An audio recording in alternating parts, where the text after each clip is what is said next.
Okay, for the color combinations, the warm, cool drawings, we went through how to go about doing it. You know, you kind of saw that practice, saw the practice of how to do it on the back, the value scale, deciding background, foreground, which one's going to be the warm, which one's going to be the cool. So let's go over the rubric. Composition for 9 to 10 points. Completed drawing shows excellent, clear, and thoughtful decisions were made about the composition. The drawing consists of 5 simple intersecting shapes. The horizontal lines. Control of material, media, and processes for 9 to 10 points. Outstanding and highly accomplished ability to control the ruler to create straight half-inch horizontal lines across the paper. If you do full inch, that is fine, but they have to be straight, so you need to use your ruler. Diagonal lines. Outstanding and highly accomplished ability to control the ruler to create 7 straight diagonal lines across the paper, meaning the lines are straight. They're not straight like up and down. You got to do diagonal across.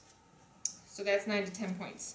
For 9 to 10 points, Sharpie marker, outside. The control, material, and media processes. So we're talking about the areas around the shapes now, the outside of the shapes.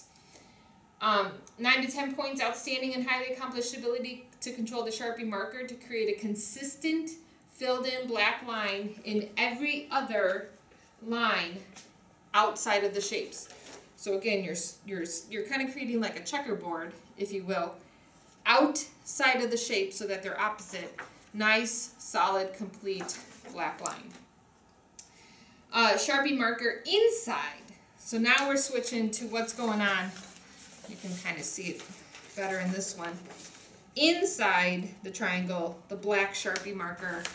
For 9 to 10 points, highly accomplished and outstanding ability to control the Sharpie marker to create a consistent filled-in black line in every other line inside the shape so that it is opposite of what's going outside the shape. Color scheme for the outside for 9 to 10 points. Outstanding and highly accomplished ability to control the colored pencils to create a consistent color scheme in every other line outside of the shapes. So again, this one used the cool colors. So it's consistent color, bold. You can see it from a distance in every other surrounding area of the shapes. Color scheme inside. For 9 to 10 points, outstanding and highly accomplished ability to control the colored pencil to create a consistent color scheme in every other line inside. So now we're talking about inside the shape. And again, whatever color scheme you chose for the outside, you chose the opposite for the inside, and you created the values within. For 9 to 10 points, for blending, shading, and gradation. Outstanding ability to create a gradual change in color values through blending and shading techniques of all the different shapes and background areas. So we don't have red, orange, yellow.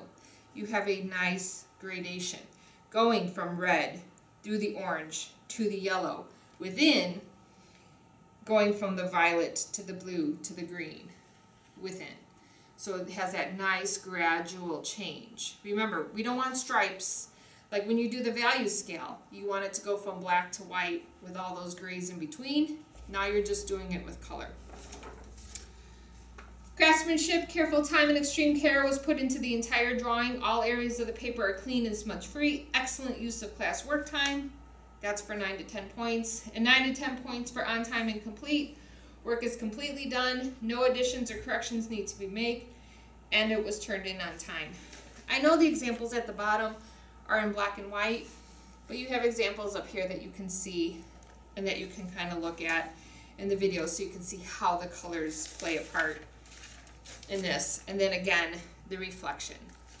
So, just to kind of recap, warm colors, you're going to use reds, oranges, and yellows. Cool colors, violets, blues, and greens. These three have the warm in the background, the cool in the cool in the background, and the warm in the objects. So you can see the reds, the oranges, and the yellows in the actual objects, and then the cool colors in the background. Here we have the exact opposite. the warm colors in the background, the cool colors within the objects. Doesn't matter to me whichever one you choose is totally fine as long as you stick with it. One area gets one color scheme, one area gets the other color scheme. And you want to show that nice gradation change in values. Okay? Keep the shapes simple. Don't get too complicated. The more complicated, the harder it is on yourself. If you're up for the challenge, by all means do it, but do realize if you catch yourself having a hard time, you might want to rethink the design. Maybe sketch it out first, plan your design, maybe do a little rendition to see if it'll work or not before you go to the final paper. That would be totally fine as well. Black Sharpie marker to fill in the opposite areas, and that is all for this one. So hopefully it'll go good for you. Again, you can kind of use each other for ideas, but the ideas, it's not quite as complicated as some of the past works that we've done where you really need to come up with these elaborate ideas. Right now, this is more about using color and how color reacts. How does the warm color look? How does the cool color look? What does it do when you view it? That kind of thing. So good luck. Have fun. Take your time on this. Use the color pencils. Get that nice gradation. Remember, sometimes if you change the direction, so if you're using the color pencil and you're kind of going up and down, change it to side, and that'll give you a smoother appearance within the values. Good luck. Have fun. And I look forward to seeing how these look.